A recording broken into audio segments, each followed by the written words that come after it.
नमस्कार प्रिय साथियों, मैं रुपेश साहू आप सभी का स्वागत करता हूं आपके अपने परिवार स्मार्ट पीएससी एकेडमी पर।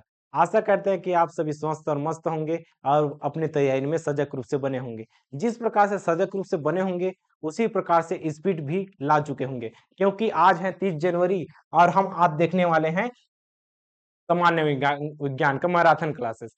हम इसमें किस टॉपिक को देखेंगे? जैसे कि पहले ही हमने संविधान में कराया हुआ है, तो यहाँ संविधान और इतिहास और भारत जीएस के अंतर्गत आने वाला एक चैप्टर है सामान्य विज्ञान। छत्तीसगढ़ का 50 नंबर तो अलग से आता है और 50 नंबर का भारत जीएस का आता है। तो उसी जीएस में सामान्य विज्ञान का चैप्टर है, जिसमें से हम देखने वाले हैं दो वीडियो इसका पार्ट है। इसका है पार्ट 1 पहला। पार्ट 1 में हम क्या देखने वाले हैं? पार्ट 1 में हम देखने वाले हैं 2015 से लेकर 2019 तक किस प्रकार से प्रश्न पूछे जाते थे। इसमें साधारण प्रश्न पूछे गए हैं। 2015 से 2019 तक थोड़ा साधारण पूछे गए और क्वेश्चन कम मात्रा में पूछे गए, लेकिन 2020 से लेकर 2023 तक क्वेश्चनों की संख्या को बढ़ा दिया गया है और किस प्रकार से क्वेश्चन करते हैं इस वाले मैराथन क्लास में देख लेंगे। लेकिन आज हम देखने वाले हैं सामान्य विज्ञान का पार्ट 1। तो इसको क्या करना पड़ेगा? इसको समझने के लिए क्या करना पड़ेगा? इसमें फैक्ट ज्यादा है। सामान्य विज्ञान में फैक्ट है, जो होता है वो होता है। जैसे कि गुरुत्वाकर्षण का नियम है, कोई चीज सामान फेंके ऊपर नीचे आएगा आएगा। ओम का नियम, इस प्रकार से न्यूटन का नियम, जो नियम है वो नियम ही रहेगा। इस प्रकार से उसमें हेर बदल ऐसा नहीं कर सकते। जैसे कि मैथ्स में स्टार्टिंग से लेकर लास्ट तक समझना पड़ता है, इसमें वैसा नहीं है। इसमें आपको याद रखना पड़ेगा, ये होता है तो होता है और नहीं होता तो क्यों नहीं होता, उसका भी कारण यह देता है साइंस। जैसे कि हमारे पास क्या है? हमारे पास है एक कॉपी है, एक कॉपी है तो कॉपी है, इसको मानना पड़ेगा। मानना क्या, एक कॉपी ही है। इस प्रकार से साइंस में होता है, जो चीज है, जो फैक्ट दिया हुआ है। जैसे कि पृथ्वी है तो पृथ्वी है, यह विज्ञान कहलाता है। तो इसी का प्रश्न देखने वाले किस प्रकार से इसमें प्रश्न है। तो चलिए इसमें पीवाईक्यू देख लेते हैं, कहां से कहां तक। 2015 से लेकर 2019 तक किस प्रकार से क्वेश्चन पूछे गए हैं, अब तक आ चुके हैं। तो ज्यादा देरी ना करते हुए जल्दी से स्टार्ट करते हैं। तो हमारा पहला क्वेश्चन क्या कहता है? पहला क्वेश्चन कहता है एक तार में बहती विद्युत धारा। कोई तार है, जैसे कि हमारे पास कोई तार है, यहाँ पास ये तार है, ये तार होगा किस प्रकार का तार? भाई सुचालक होगा, तार है, इसमें विद्युत का सुचालक वाला तार होगा। अब ये देखिए विद्युत धारा, मतलब इस तार में विद्युत धारा एवं विभवांतर प्रत्येक को 2 गुना बढ़ा दिया जाए। अब इसमें क्या दिया है? एक पहला तो दिया है विद्युत धारा, पहला चीज। दूसरा चीज दिया है इसमें विभवांतर, है ना। उसके बाद करेक्शन किसके साथ पूछा है? भाई यहाँ पर देखिए गुना बढ़ा दिया जाता है, उसको अभी छोड़ दीजिए। कितना बढ़ाया? 2 बढ़ाया, 3 बढ़ाया। जैसे कि यहाँ पर संख्या बढ़ाया, और ज्यादा संख्या लाएंगे भीड़ हो जाएगा। वही चीज तो यहाँ पास कहा गया है। तो यहाँ पास क्या कहा गया है? एक तार में बहती विद्युत धारा, एक तार में कोई भी तार है, इसमें बहने वाली विद्युत धारा, विद्युत धारा जिसमें इसमें डायरेक्ट एसी डीसी एसी, इस प्रकार से जो भी धारा है प्रवाहित हो रही है एवं विभवांतर, ठीक है, प्रत्येक को 2 गुना बढ़ा दिया जाए। अब बढ़ाने वाला काम अलग है, बढ़ाने वाला काम अलग है, इसको छोड़ देंगे। तो विद्युत शक्ति, विद्युत शक्ति पे क्या होगा? प्रभावित नहीं होगी, 4 गुना बढ़ जाएगी, 2 गुना बढ़ जाएगी, घटकर आधी हो जाएगी। अब क्या करेंगे? इसके लिए हमें जानना पड़ेगा इन तीनों में संबंध क्या है। तो एक फैक्टर वाला चीज है जी, इसको याद रखना पड़ेगा। क्या करना है इसका? देखिए जो विद्युत शक्ति होता है, जो विद्युत शक्ति होता है, यहाँ विद्युत शक्ति किसके बराबर होता है? विद्युत धारा, विद्युत धारा और विभवांतर के गुणनफल के बराबर होता है विद्युत शक्ति। तो क्या कह सकते हैं? विद्युत शक्ति जो होता है, विद्युत धारा, क्या पहले क्या बोले यहाँ पास? विद्युत धारा जो है, विद्युत धारा पहला, विद्युत धारा और जो विभवांतर है, विभवांतर है, इसके गुणनफल के बराबर होता है। अब देखिए ये हमारे पास फार्मूला क्या आ गया, परिभाषा क्या कहता है, विद्युत शक्ति की परिभाषा कहता है जो विद्युत धारा होगी और जो विभवांतर होगा उनके गुणनफल के बराबर क्या हो जाएगा, विद्युत शक्ति होता है। तो यहाँ पर देखिए विद्युत शक्ति बराबर विद्युत धारा गुणा विभवांतर, इस प्रकार से कर सकते हैं। अब इसमें बढ़ा दीजिए, 2 गुणा कीजिए, 4 गुणा कीजिए, 5 गुणा, जितना भी पूछता है क्वेश्चन में, 5 जोड़े 6 जोड़े, ऐसा, ये तो कैलकुलेशन वाला है जी। तो हमें पता होना चाहिए कि विद्युत शक्ति किसके बराबर होती है, तो ये पता चल गया। अब इसको बढ़ाने वाला काम, इसमें देखिए क्या बोला है, प्रत्येक को, किसको, प्रत्येक को, मतलब विद्युत धारा और विभवांतर प्रत्येक को, मतलब इसको विद्युत धारा और विभवांतर को बढ़ाना है। जैसे कि ये अभी एक है, भी एक है और ये वाला भी एक है, दोनों का गुणनफल करेंगे तो क्या हो जाएगा, एक ही हो जाएगा जी। ठीक, एक ही हो गया, क्योंकि एक से एक गुणा करेंगे एक ही हो जाएगा। अब पाना है, उसके बाद कितना बढ़ाना, प्रत्येक को 2 गुना बढ़ाना है, मतलब यहाँ पर इस जो एक है इसको 2 गुना कर देना है, मतलब एक 2 गुना कितना, 2 हो गया, और इसका भी बढ़ा देना है, प्रत्येक को बोला है मतलब ये अंतर वाला 2 को बराबर कितना हो जाएगा, 2 गुना 2 करेंगे तो 4 हो जाएगा, 2 गुना 2 किए तो 4 हो गया। तो यहाँ पर देखिए कितना बढ़ा, ए वाला अपना बढ़ा, कितना कहां पर हो जाएगा, प्रभावित नहीं होगा, ये तो होगा नहीं। यहाँ पर साफ साफ हमने कैलकुलेशन किया तो यहाँ पर आ गया 4 गुना बढ़ गया, 4 गुना बढ़ जाएगा, इस प्रकार से ऑप्शन नंबर बी।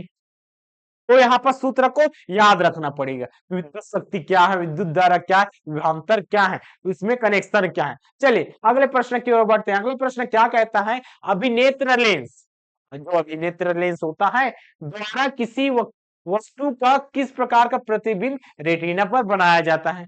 रेटिना क्या है जी, नजर से नजर मिला ले, वही है रेटिना, दिख रहा है ये वाला जो भाग है आंख में जो अंदर है उसको कहते हैं रेटिना।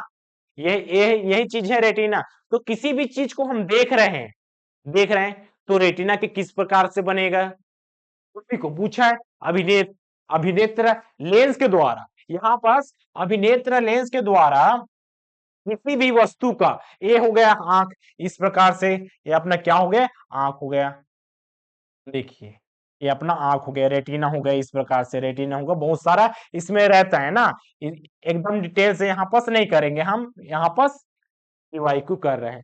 तो रेटिना के बहुत सारे भाग हैं, इस प्रकार से हो गया रेटिना। अब कहाँ पास बनेगा, देख तो रहे हैं, कहाँ पास बनता है, इसका जो प्रतिबिंब होता है, प्रतिबिंब मतलब इसका जो प्रतिबिंब छाया, छाया कहाँ पास बनता है, छाया बनता है यहाँ पास, वास्तविक बनेगा कि क्या बनेगा उसको देखना पड़ेगा। तो यहाँ हमेशा वास्तविक बनता है, हमेशा वास्तविक बनता है, तो वास्तविक वाला 2 है हमारे पास 2, लेकिन वास्तविक बनने के साथ साथ क्या बनता है, उल्ट बनता है, ना कि सीधा, मतलब रेटिना के पास ए वाला चीज उल्टा बनेगा और वास्तविक बनेगा। तो हमारा ऑप्शन नंबर क्या हो जाएगा, ऑप्शन नंबर सी, इस प्रकार से। चलिए अगले प्रश्न की ओर बढ़ते हैं। अगला प्रश्न क्या कहता है, यहाँ पर देखिए, रोगी के दांत का प्रतिबिंब देखने के लिए दांत के डॉक्टरों द्वारा इसमें से किसका उपयोग किया जाता है। जैसे कि क्या हो गया, दांत खराब हो गया जी, अब बचपन में क्या है उल्टा सीधा खा लिए, नहीं खाते उसका भी दांत खराब होता है। तो यहाँ पर जो दांत है, दांत को देखने के लिए डॉक्टर के पास जाते हैं।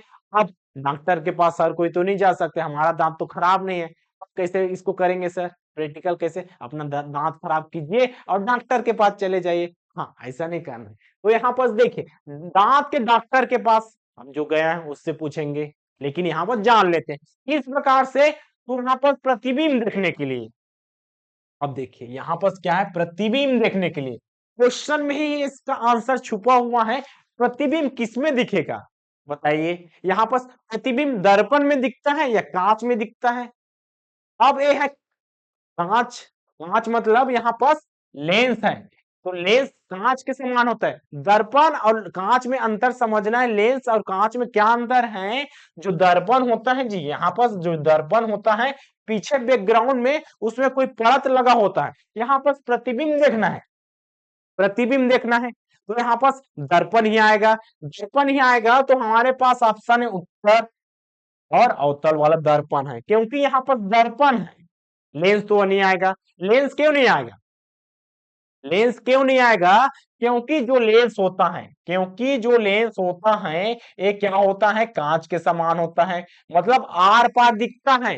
दर्पण में आप अपने चेहरे को देख सकते हैं। जाइए देखिए दर्पण में, इस प्रकार से चेहरे को किसमें देखा जाता है, प्रतिबिंब देखने के लिए हम दर्पण का उपयोग करते हैं, ना कि कांच। जैसे कि कांच है, फिर भी हम उसमें पीछे में क्या रख देंगे, अपना हाथ रखेंगे, तभी हमारा प्रतिबिंब दिखेगा इस प्रकार से। तो वही चीज है, प्रतिबिंब देखने के लिए हमें क्या चीज चाहिए, हमें चाहिए दर्पण। तो हमारा आंसर क्या हो जाएगा, दर्पण हो गया। ठीक, लेकिन इसमें भी दो ऑप्शन है। अब देखिए उत्तर कैसा दिखता है, अवतल लेंस कैसा दिखता है, तो यहाँ पास क्या हो जाएगा, जो उत्तर है उत्तल लेंस होता है। तो उत्तल लेंस होता है, ये उत्तल दर्पण होता है, ए वाला हो गया उत्तल लेंस। ठीक है, ए वाला हो गया उत्तल लेंस। उत्तल लेंस और अवतल लेंस किस प्रकार से हो जाएगा, ए वाला अवतल लेंस। इस प्रकार से देखिए, निकट दृष्टि दोष और दूर दृष्टि दोष के लिए इनका लेंस का प्रयोग किया जाता है। निकट दृष्टि दोष, जैसे कि आर पार देखना है, अपने को क्या करना है, आर पार देखना है। अब प्रतिबिंब देखने के लिए हमें क्या चाहिए, दर्पण चाहिए, लेकिन हम पास वाले चीज को नहीं देख पा रहे हैं, दूर वाले चीज को नहीं देख पा रहे, तो इसको भी देख लेते हैं, इसको भी देख लेते हैं, इसमें अवतल लेंस। अवतल लेंस तो कौन सा दृष्टि दोष के लिए, अब इसको सामने भी जानना जरूरी है। देखिए यहां पर क्या हो जाएगा, दूर। दूर ऐसा, क्या बोले, एक ट्रिक क्या लिए, दूर। दूर ऐसा, तो वो किस में आया, दूर में आया। अब उच्चारण देखिए, दूर किस में आया, दूर ऐसे किए, तो ए याद करने का तरीका है। दूर दृष्टि दोष में, दूर दृष्टि दोष रहेगा, दूर दृष्टि दोष रहेगा, उसका निवारण कैसे करेंगे, उसका निवारण कर लेंगे भैया, यहाँ पर जो रहेगा इसका निवारण करते हैं उत्तल लेंस के जरिए। और एक क्या बच गया, एक बचता है निकट दृष्टि दोष, एक को याद रख लिए, दूसरा तो ऑलरेडी हो जाएगा, तो इसमें क्या हो जाएगा, निकट दृष्टि दोष। ये हो गया निकट दृष्टि दोष के लिए क्या हो जाएगा, इसका निवारण कौन कर देगा, इसका निवारण कर देगा अवतल लेंस, क्योंकि इसमें आर पार दिखता है। अब आते हैं अपने क्वेश्चन में प्रतिबिंब वाले में, अपने क्वेश्चन में आ गए प्रतिबिंब वाले में, तो ये क्या हो जाएगा, इसमें परत चला देगा, जैसे कि कल का हो जाएगा, यहाँ पास क्या हो जाएगा, ऐसा ऐसा है, और इस पास क्या है, चलिए ये प्रतिबिंब बनाने के लिए क्या है, परत जगा दिए, ये हो गया उत्तल का। और अवतल का किस प्रकार से हो जाएगा जी, यहाँ पास अवतल का किस प्रकार से हो जाएगा, ऐसा। चलिए आधा इसका भी ले लेते हैं ना। अब यहाँ पास हो जाएगा ये वाला खंड। अब इसमें प्रतिबिंब दिखने लगेगा, प्रतिबिंब दिखने लगेगा, और हमें क्या देखना है, अब छोटे चीज को देखना है, केंद्रित करके देखना है। तो यहाँ पास देखिए, कहीं भी दिख गया, लाइट गया, इस प्रकार से गया, गया, तो यहाँ पास क्या हो जाएगा, दोनों को फंसकर क्या हो जाएगा, यहाँ पास प्रतिबिंब बनेगा। इस प्रकार से इसका क्या हो जाएगा, एक केंद्र बन जाएगा, केंद्र बन के इस प्रकार से इस लेंस का करेंगे, क्योंकि हमें कोई भी छोटी चीज को देखना है तो क्या करना पड़ेगा, यहाँ पास देखिए, यहाँ पास क्या करना पड़ेगा, हमें इसी चीज की तो जरूरत है, यही प्रतिबिंब चाहिए, ताकि हमें रोगी के दांत का प्रतिबिंब देख सके। तो हमारा सही आंसर क्या हो जाएगा, हमारा सही आंसर हो गया अवतल दर्पण। इसको भी याद रखिए, दूर से उत्तल लेंस, इस प्रकार से, और जो बचा एक अवतल लेंस, दूर निकट दृष्टि और दूरदृष्टि दोष। चलिए अगले प्रश्न में बढ़ते हैं। अगला प्रश्न क्या कहता है, रासायनिक दृष्टिकोण से सिंदूर क्या है, सिंदूर जिसको उपयोग करते हैं जी, महिलाएं उपयोग करते हैं ऐसा सिंदूर, और माताएं बहनें, इस प्रकार से किसका, सिंदूर का। तो सिंदूर का क्या हो जाएगा, जो मरकरी रहता है, जो मरकरी सल्फाइड रहता है, उसी चीज को क्या बोलते हैं, सिंदूर बोलते हैं। तो यहाँ पर इसका नाम है, रासायनिक सूत्र है, यहाँ पर क्या बोल सकते हैं, यहाँ, तो यहाँ क्या, जो मरकरी, जो मरकरी सल्फाइड है, यहाँ रासायनिक नाम है जी, रासायनिक नाम है, रासायनिक नाम है, और इसका सूत्र है, इस प्रकार से कह सकते हैं सूत्र है। ठीक है, हर किसी का, जैसे कि हम क्या कह सकते हैं, रासायनिक नाम मतलब जल है, जल मतलब क्या होता है, पानी। पानी किससे मिलकर बनता है, पानी मिलकर बनता है H2O। अब ये क्या है, अब ये इसका रासायनिक नाम है, क्या बोल सकते हैं, देखिए हाइड्रोजन भी है, ये क्या है, हाइड्रोजन के दो अणु, हाइड्रोजन के दो अणु, हाइड्रोजन के दो अणु और ऑक्सीजन के एक अणु मिलकर क्या बन गया, पानी बन गया, जबकि एक गैस है, एक गैस। ठीक है, हाइड्रोजन भी गैस, ऑक्सीजन भी गैस। इस प्रकार से ये इसका रासायनिक नाम है, रासायनिक नाम है, रासायनिक सूत्र है। इसी प्रकार से सिंदूर का क्या है, मरकरी सल्फाइड। अब ये फैक्टर वाला चीज है जी। चलिए आगे बढ़ते हैं, आगे बढ़ते हैं। निम्न में से कौन जल के साथ बिल्कुल अभिक्रिया नहीं करता। जैसे कि हमने क्या बात किया, यहां पर हमने बात किया जल, तो जो है H2O, जो है H2O, अब इसके साथ देखिए निम्न में से कौन जल के साथ बिल्कुल अभिक्रिया नहीं करता, मतलब जो अभिक्रिया नहीं किया वही तो बनेगा, कौन अभिक्रिया नहीं करेगा, इसको देखना पड़ेगा। तो हमें पता होना चाहिए आयरन मतलब ऐसा होता आई तो H2O करके कोई अभिक्रिया बनेगा, आयरन के साथ ऐसा करेंगे तो कुछ अभिक्रिया बनेगा, बिल्कुल बनता है जी, बिल्कुल बनता है। आयरन का भी बनता है, लेड का भी बनता है, इस प्रकार से तीनों का बनता है। किसका नहीं बना, बेरिलियम का नहीं बनता। तो हमारा सही आंसर क्या हो जाएगा, यहाँ पर देखिए हमारा सही आंसर क्या हो जाएगा, ऑप्शन नंबर डी, बेरिलियम। इस प्रकार से चलिए अगले प्रश्न की ओर बढ़ते हैं। अगला प्रश्न क्या कहता है, जूल ऊर्जा से उसी प्रकार संबंधित है, जूल ऊर्जा से उसी प्रकार संबंधित है जैसे पास्कल संबंधित है। ये रीजनिंग का सवाल है जी, रीजनिंग का सवाल नहीं है, सामान्य विज्ञान का, साइंस का ही सवाल है, लेकिन पूछने का तरीका रीजनिंग के जैसा दे दिया है। जैसे कि ए उसी प्रकार से संबंधित है जैसा वो उस प्रकार से ऐसा किया है। तो यहाँ पर देखिए जो जूल है और यहाँ पर ऊर्जा है, तो इन दोनों में संबंध क्या है, तो हमें पता होना चाहिए। जो जूल है ऊर्जा का मात्रक है जी, जूल जो है ऊर्जा का, ऊर्जा का एसआई मात्रक। अब एसआई मात्रक क्या है,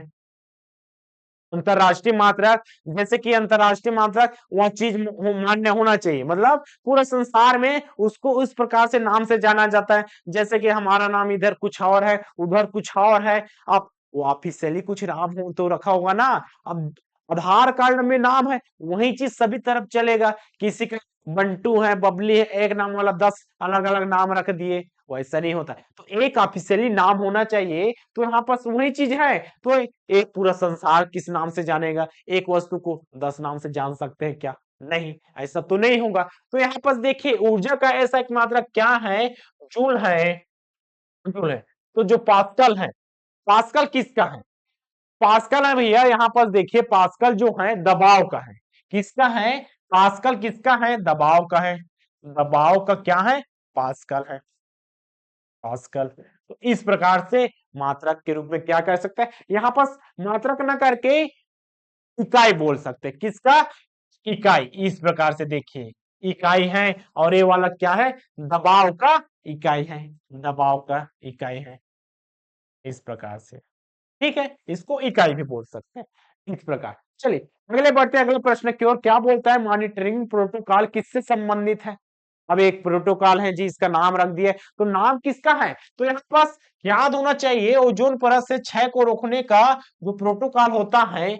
ओजोन परत क्या है, क्षोभमंडल, स्थलमंडल। इस प्रकार से आपके ब्रह्मांड में क्या होगा, सबसे पहले हो जाएगा स्थलमंडल, जिसमें हम निवास करते हैं जी, जिसमें हम निवास करते हैं। यहाँ पास पेड़ पौधा होगा, और ये वाला देखिए पेड़ पौधा, स्थलमंडल ऐसा वायुमंडल, और एक ऊपर में क्या हो जाएगा, ओजोन परत। इस प्रकार से ये हो गया जी ओजोन परत, ओजोन परत।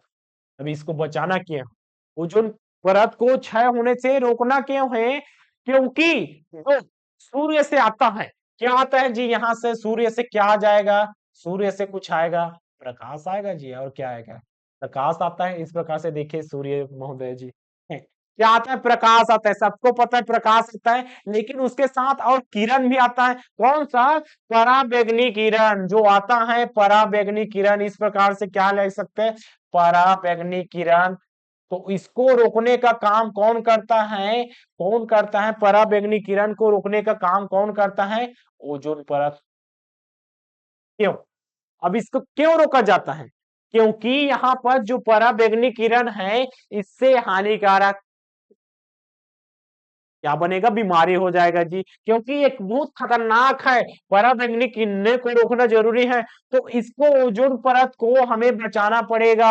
ओजोन परत रहेगा तभी हम ये वाला बीमारी से बच सकते हैं। तो हमें लाया गया, क्या लाया है? कोई योजना लाया, उसका नाम क्या दिया? उसका नाम दिया मॉनिट्रियल प्रोटोकॉल। इस प्रकार से ये है जी, ये वाला है, ये अपना स्थल मंडल है। तो यहाँ पास आप देखिए हम यहाँ पास खड़े हैं इस प्रकार से। ये वाला संसार तभी चलेगा जब आप प्रकृति का संरक्षण करेंगे, ठीक है, संरक्षक बन के इसके साथ जीना सीख जाएंगे, ठीक है। आगे बढ़िए, यहाँ पर निम्न में से कौन आहार श्रृंखला का निर्माण करता है? आहार श्रृंखला तो मतलब सबसे पहले समझिए आहार श्रृंखला होती क्या है? खाने की प्रक्रिया, जैसे कि छोटा चीज को और बड़ा खाया, उसके बाद और बड़ा खाया, अब क्या हो जाएगा? सबसे पहले प्राथमिक आहार, प्राथमिक, उसके बाद हाँ उत्पादक पहले आ जाएगा, उत्पादक आया, उत्पादक आया, उसके ऊपर में क्या हो जाएगा? उत्पादक को कौन खा जाएगा? उत्पादक को प्राथमिक उपभोक्ता, प्राथमिक कौन? उपभोक्ता, उपभोक्ता मतलब इसको ग्रहण करने वाला। उसके बाद इसके ऊपर में द्वितीयक, द्वितीयक उपभोक्ता, ये कंटिन्यू चलेगा। ये वाला तृतीयक, ऐसे करके कर सकते तृतीयक। चलिए तृतीयक उपभोक्ता। अब देखिए हमें क्या पूछा है? हमें सिर्फ पूछे आहार श्रृंखला कौन सा निर्माण करते सही है। इस प्रकार से घास को क्या गेहूं खाएगा? ये तो गलत है। घास को क्या गेहूं खाएगा? ये तो आएगा नहीं, घास को गेहूं ऐसा होगा क्या? ऐसे कनेक्शन होगा क्या? नहीं। घास को बकरी खाता है क्या? घास को बकरी खाता है क्या? बिल्कुल खाता है जी, घास को बकरी खाता है। बकरी को क्या मानव खाता है? बिल्कुल खाता है। ये वाला भी चीज सही है। अब देखिए बकरी को गाय खाता है? हाँ, ये नहीं है। घास को मछली खाता है? खाता है?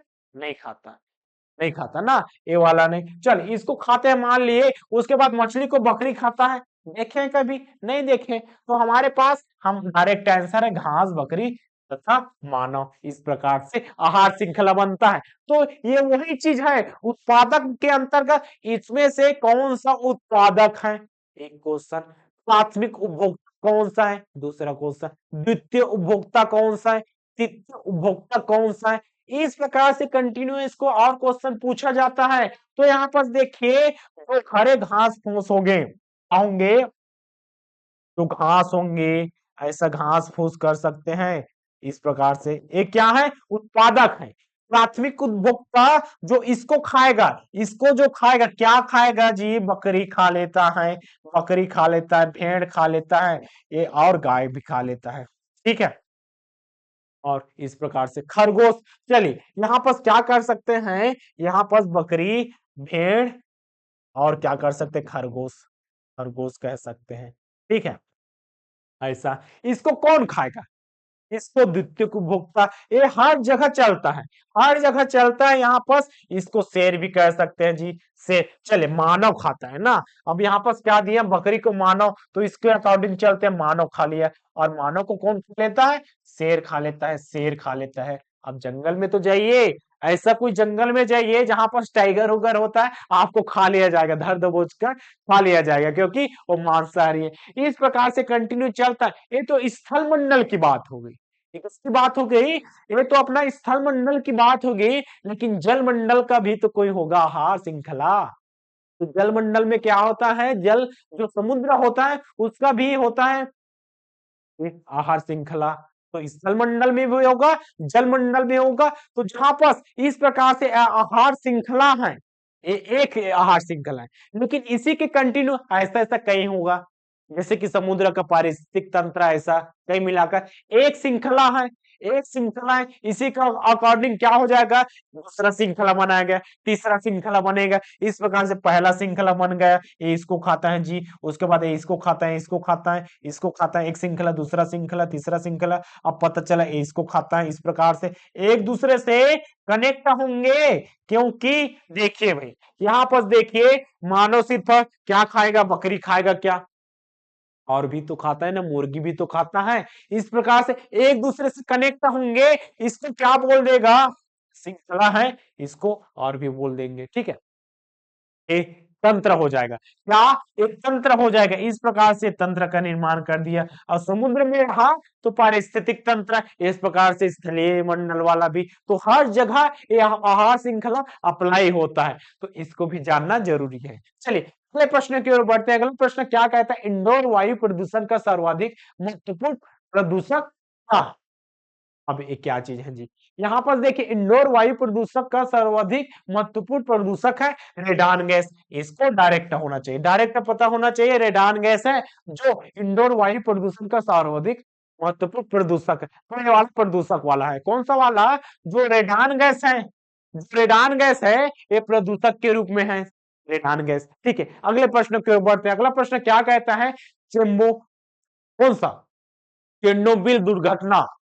अब ये दुर्घटना क्या है? नाम दिया है, अपने यहाँ को तो लगता नहीं, तो बाहर का है। तो अपने यहाँ तो नाभिकीय दुर्घटना भी नहीं होता, भूकंप, बाढ़, ऐसा टाइप का वर्ष होता है जी, होता है। हमें पता नहीं चलता लेकिन होता है। बाढ़ कैसे नहीं होगा?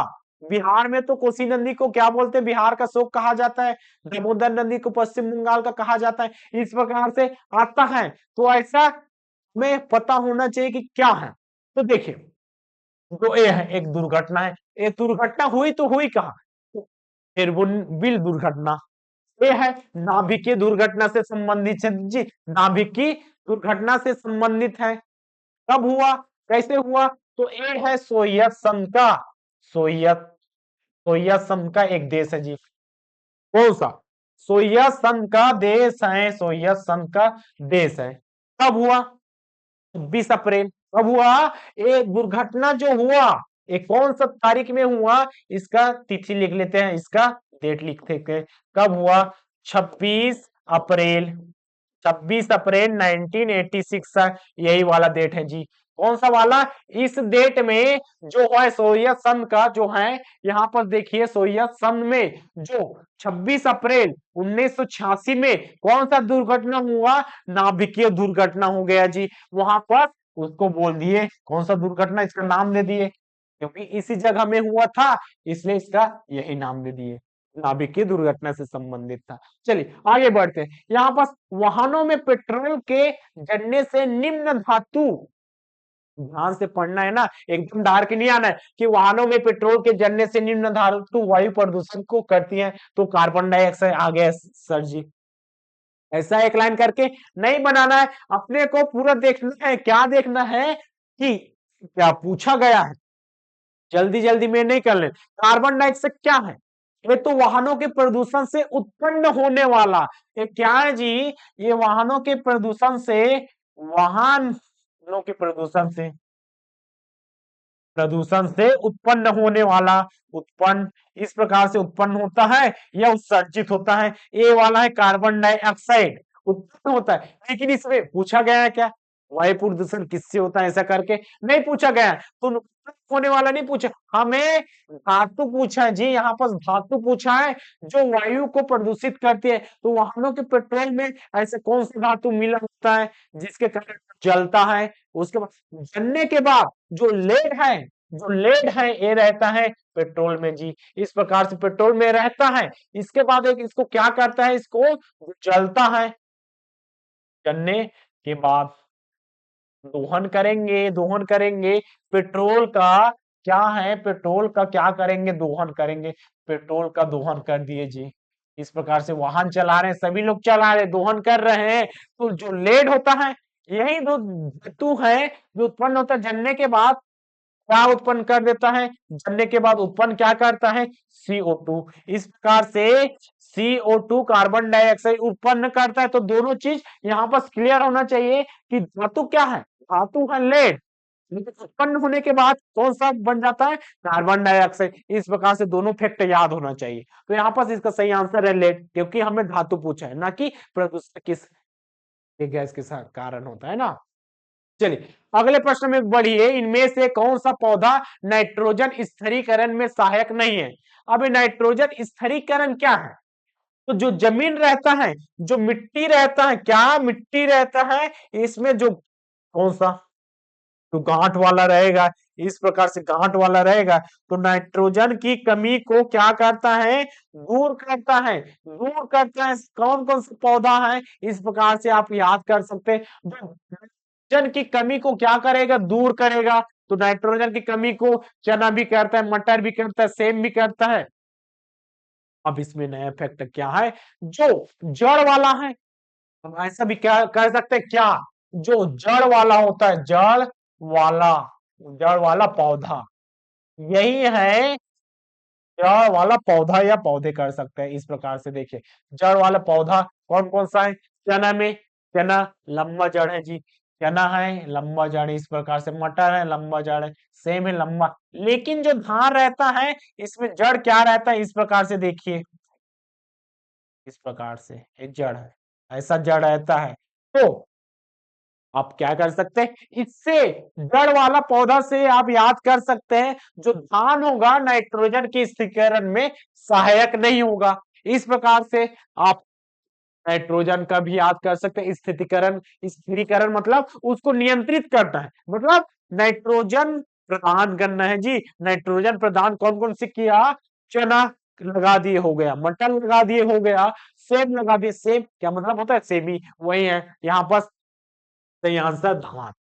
चलिए अगले प्रश्न की ओर बढ़ते हैं। अगला प्रश्न क्या कहता है, प्रकाश संश्लेषण में, देखिए प्रकाश संश्लेषण की क्रिया क्या है, प्रकाश संश्लेषण की क्रिया कौन करता है, प्रकाश संश्लेषण की क्रिया होता है प्रकाश के माध्यम से। प्रकाश की उपस्थिति में वायु की प्रकाश और जल की उपस्थिति में पौधे के द्वारा प्रकाश संश्लेषण की क्रिया होता है, जिसमें से क्या करते हैं, एक्सेप्ट करते हैं कार्बन डाइऑक्साइड, और उत्सर्जित क्या करते हैं, देते क्या है, ऑक्सीजन प्रदान करते हैं जी। यही है खासियत है पेड़ों का। तो सबसे ज्यादा हमें क्या लगाना चाहिए, पेड़ लगाना चाहिए। इसलिए सरकार क्या उस प्रोत्साहन करती है, वन लगाइए, अपने हर एक घर के अगल बगल में एक पेड़ लगाइए, क्योंकि आपको भी अच्छा लगेगा। गर्मी का दिन आने वाला है जी, एक पेड़ लगा दीजिए, हो जाएगा। तो यहाँ पर देखिए सौर ऊर्जा उस उष्मा ऊर्जा में परिवर्तित होती है। जो सौर ऊर्जा होगा, जो सौर ऊर्जा होगा कौन सी ऊर्जा में परिवर्तित होगी,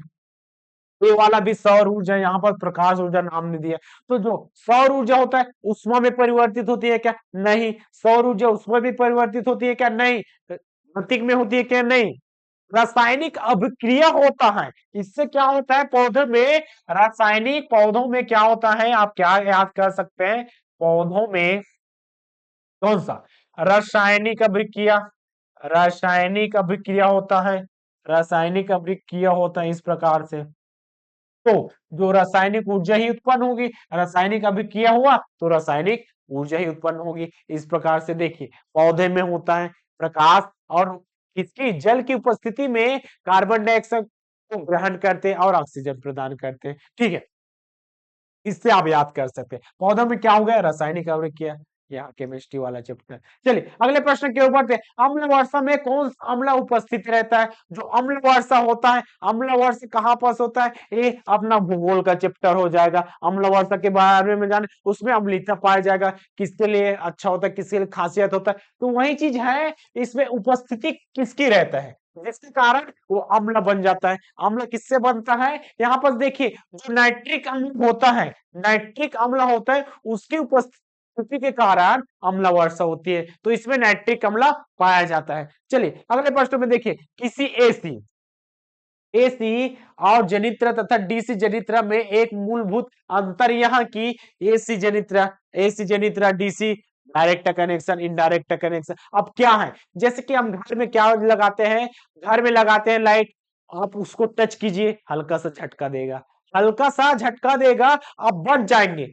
लेकिन आप ट्रांसफर में जाइए, ट्रांसफार्मर के पास जाइए, वहां पर डायरेक्ट कनेक्शन लीजिए, बचेंगे क्या, नहीं बच सकते, क्योंकि इस प्रकार से होता है। अब इसमें वोल्टेज का बात नहीं, इसमें होता है एक डायरेक्ट सीधा वाला कनेक्शन, एक मतलब इस प्रकार से रहता है तरंग वाला, जैसे कि कनेक्शन है, एक कनेक्शन हो गया ऐसी। यहाँ पर देखिए आपको क्या करेगा, इस प्रकार से तरंग के रूप में रहेगा एक साइज का। अब एक होता है डायरेक्ट, इसी इस प्रकार से दोनों हलैंड वाला, दोनों हलैंड वाला प्रवाहित क्या होता है, इस प्रकार से प्रवाहित होता है। एक आपको छोड़ने का मौका ही नहीं देगा, एक आपका छोड़ने का मौका नहीं देगा, जो बड़े बड़े उद्योग में क्या होता है, बड़े बड़े जैसे कि बाहर आप देखने को जाएंगे, बड़ा बड़ा लगा होता है बिजली का तार, एकदम से एकदम हाई फाई ऊपर वाला, तो वही है इस प्रकार से करंट। और एक हमारे घर में आने वाला ये है करंट, इसमें आप टच करेंगे यहाँ पास तो इतना समय आपको देगा, इतना समय आपको देगा, स्पीड में होता है उसका उतने समय में आप हाथ को बाहर कर सकते हैं, इसमें बच गए। लेकिन इसमें बचने की कोई संभावना नहीं, गए ये 2 मिनट में जल कर राख। तो इसमें अंतर क्या है? तो इसमें अंतर होता है, एक ही चीज का अंतर होता है, किसका? तो यहाँ पर देखिए एसी जनित्र में सर्दी वलय होता है, जबकि डीसी जनित में दिक् परिवर्तक होता है। ये वाला यही पैटर्न है, जितना समझाए इसमें बस शब्दों का खेल है, ये साइंस का शब्द लिया है हमने, इसमें लोकल शब्द का प्रयोग किया है। चलिए अगले प्रश्न की ओर बढ़ते हैं। अगले प्रश्न में क्या क्या है, निम्नलिखित में से कौन से एक अम्लीय विलयन का संभव पीएच मान है? हमें पीएच मान पता होना चाहिए, हमने अम्लीय विलयन, तो पीएच मान क्या है? पीएच मान जी, पीएच मान क्या है ये हमें पता होना चाहिए। पीएच मान क्या है? तो पीएच मान क्या है? किसी भी चीज में, चलिए किसी भी आयन में, किसी आयन में यहां पर क्या कह सकते हैं, किसी किसी आयन में, किसी आयन में हाइड्रोजन, इसको ऐसा नहीं करेंगे, हम क्या करेंगे, हाइड्रोजन, हाइड्रोजन, हाइड्रोजन आयनों की संख्या, आयनों की संख्या क्या होता है, आयनों की संख्या होता है पीएच मान। हाइड्रोजन आयनों की संख्या बताएगा तो कितने इसमें हाइड्रोजन आए, वही है हाइड्रोजन मान। अब ये समझने के लिए, समझने के लिए क्या करेंगे, समझने के लिए हम एक स्केल ले लेंगे, क्या लेंगे, स्केल लेंगे। इस प्रकार से देखिए ये अपना हो गया स्केल, ये अपना हो गया स्केल। तो यहाँ पर देखिए क्या हो जाएगा, यहाँ पर ये 7 है, ए वाला क्या है, ए वाला है 60 है जी, ए वाला 60 है। तो 7 क्या होता है, 7 होता है उदासीन, 7 क्या हो गया, उदासीन हो गया। इस प्रकार से चलिए इसको हटा देते हैं, यहाँ पर 7 क्या हो गया, उदासीन। उसके बाद पहले क्या हो गया, 6 5 4 3 2 1, इस प्रकार से है। ए वाला हो जाएगा, इधर का हो जाएगा अम्लीय, ए वाला अम्लीय। मिट्टी, मिट्टी में पढ़ेंगे कि इसका पीएच मान, कौन अम्लीय मिट्टी है, कौन क्षारीय मिट्टी है। तो यहाँ पर देखिए लेटेराइट मिट्टी, काली मिट्टी, इसमें आपको देखने को मिलेगा पीएच मान। और इधर 8 वाला, 9 वाला, 10, ए प्रकार कौन सा हो जाएगा, ए वाला होगा क्षारीय। तो हमें क्या पूछा है, हमें पूछा है अम्लीय, अम्लीय पूछा है मतलब 7 से पहले जाना है। 7 वाला तो हो गया, ए वाला तो हो गया उदासीन, ए वाला हो गया उदासीन जी, ए वाला उदासीन, ए वाला हो गया क्षारीय, और ये वाला हो गया क्षारीय। हमें क्या चाहिए, हमें चाहिए अम्लीय, हमें चाहिए अम्लीय, तो हमारा आंसर ऑप्शन नंबर ए। ठीक है, चलिए अगले प्रश्न की ओर बढ़ते हैं। अगला प्रश्न क्या कहता है, जब प्रकाश की किरण सघन माध्यम से विरल माध्यम में गमन करती है, सघन माध्यम से विरल माध्यम में गमन करती है, तब क्या होता है, तब की कंडीशन में क्या होता है? तो सघन माध्यम क्या है, प्रकाश है, प्रकाश है, प्रकाश है, सीधा चल रहा है, ये हो गए विरल माध्यम। वायु में गमन किया तो विरल माध्यम, बीच में कुछ ला दिए, कांच ला दिए, इतना मोटा परत कांच ला दिए, उसमें आप लाइट को डाल रहे हैं, लाइट प्रकाश को कर रहे हैं, तो क्या होगा, क्या होगा, उसी चीज को देखना है। जब देखिए हमने क्या लाया, कांच ला लिया, प्रकाश उधर से कर रहा है, किधर से, हम ऊपर से कर रहे हैं, क्या प्रकाश कर रहे हैं, ये हो गया जी, ये अपना हो गया कौन सा माध्यम, ये हो गया सघन माध्यम। चलिए ये अपना हो गया सघन माध्यम, ये अपना सघन माध्यम, क्योंकि मोटी परत है, सघन माध्यम। विरल माध्यम क्या हो जाएगा, ऊपर वाला, चलिए विरल माध्यम ले लेते हैं, उसके बाद नीचे वाला भी विरल माध्यम ले लेते हैं, विरल माध्यम। इस प्रकार से देखिए अब हमें क्या लाना है, क्वेश्चन को रहने दीजिए, सबसे पहले इसको समझते हैं। विरल माध्यम जैसे कि आया, ये आया, कोई आ रहा है, कोई आ रहा है, इस प्रकार से आया, ठीक है जी, आया। उसके बाद क्या हो जाएगा, डायरेक्ट है, इस प्रकार से आएगा, ऐसा आएगा क्या, नहीं, ये ऐसा नहीं आएगा, ये ऐसा नहीं आएगा, ये हल्का सा जैसे एकदम स्पीड से जा रहा है, सामने में क्या है, कुछ रुकावट है, कम होगा ना, होगा ना, बिल्कुल कम होगा, क्या हो जाएगा, ये कम हो गया जी, ये वाला इतनी होकर कम हो गया, इस प्रकार से। तो जो अभिलंब होगा, इसको क्या बोल दिए, अभिलंब हो गया, तो अभिलंब की ओर झुक गए, इधर से आया तो अभिलंब की ओर, अभिलंब की ओर, अभिलंब की ओर झुका, अभिलंब की ओर झुका, क्योंकि आपने गाड़ी के बीच में कोई ब्रेकर ला दिया जी, आपने ये ब्रेकर ही तो है। अब ऐसा जा रहा है, अब ब्रेकर से जा गया, कंटिन्यू चला गया, उसके बाद फ्री हो गया, एकदम बिंदास, बिंदास हो गया। अब चलाते हैं स्पीड में चला तो क्या हो जाएगा, ये हो जाएगा जी। अब क्या हो जाएगा, अविलंब की ओर झुक गया, पहला चीज, पहला चीज झुक गया।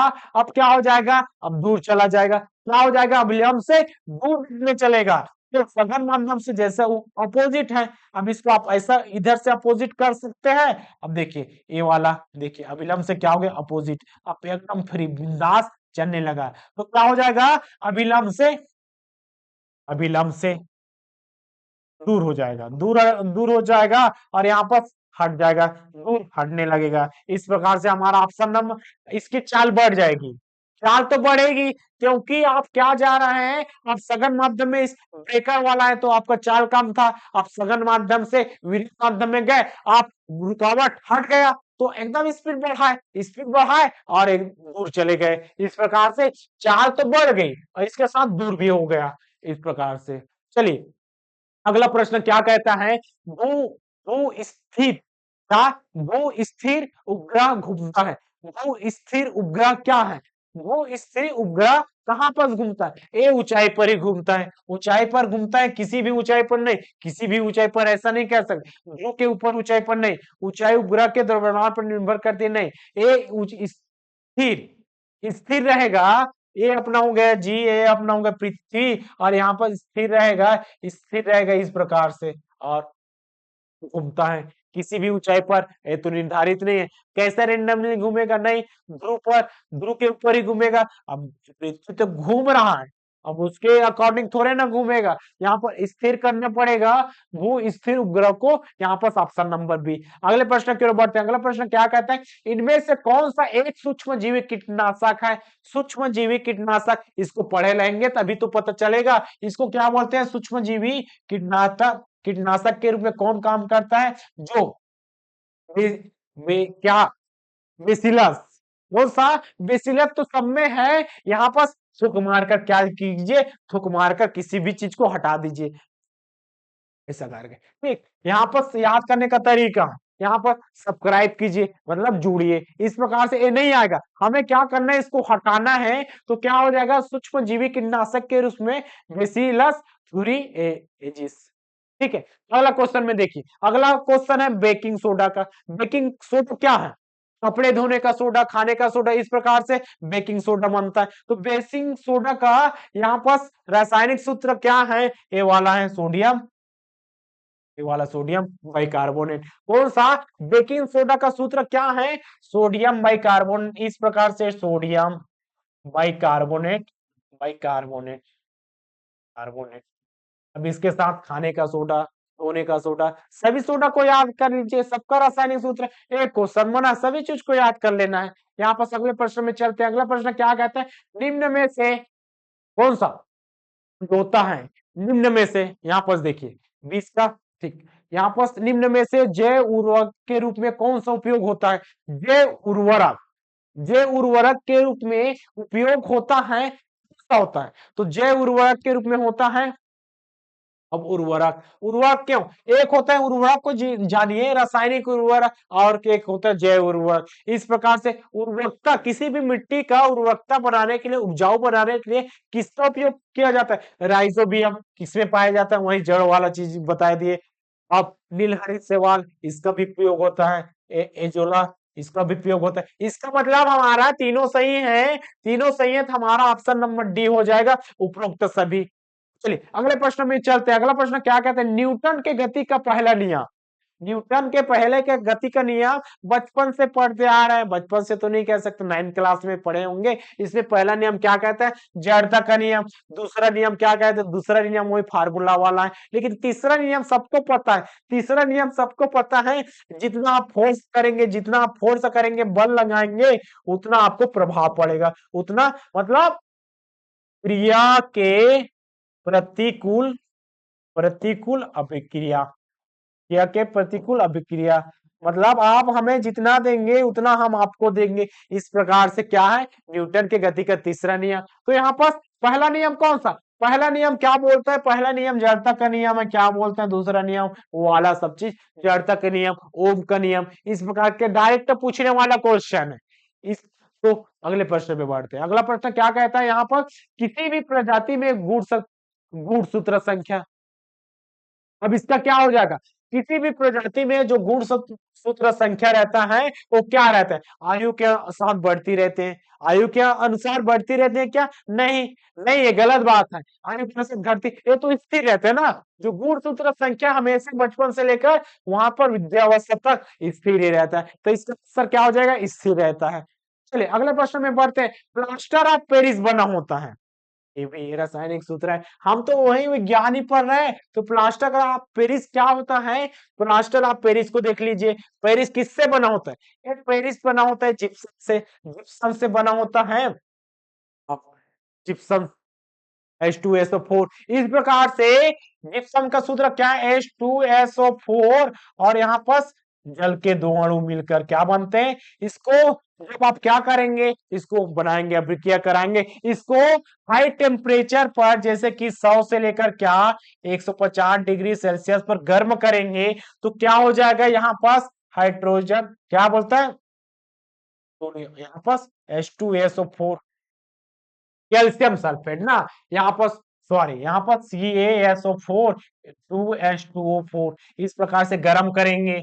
गर्म करके क्या हो जाएगा? 100 से लेकर 150 तक करेंगे, तो क्या हो जाएगा? जो कैल्शियम सल्फेट है वो क्या हो जाएगा? एक अणु बाहर हो जाएगा। H2SO4 आधा और जल के साथ अभिक्रिया कर देगा, इस प्रकार से 1 और 1/2। तो यहाँ पर प्लास्टर ऑफ पेरिस बना किससे बना? किससे बनता है? जिप्सम से बनता है। यहाँ पर शायद फार्मूला कुछ मिस्टेक हो रहा होगा। तो यहाँ पर आज के लिए बस इतना ही। कल हम क्या देखेंगे? कल हम देखेंगे, आज तो हमने यहाँ पर 2019 तो देख लिया। किससे जिप्सम से क्या बना? Plaster of Paris. हाँ, हम देखेंगे अगले पार्ट में 2020 का देखेंगे, 2020 का, 2021 का, 2022 का। इसमें पुट वाला भी क्वेश्चन भी देखने को मिल सकता है, तो यहाँ पास पार्ट 2 भी देखना जरूरी है।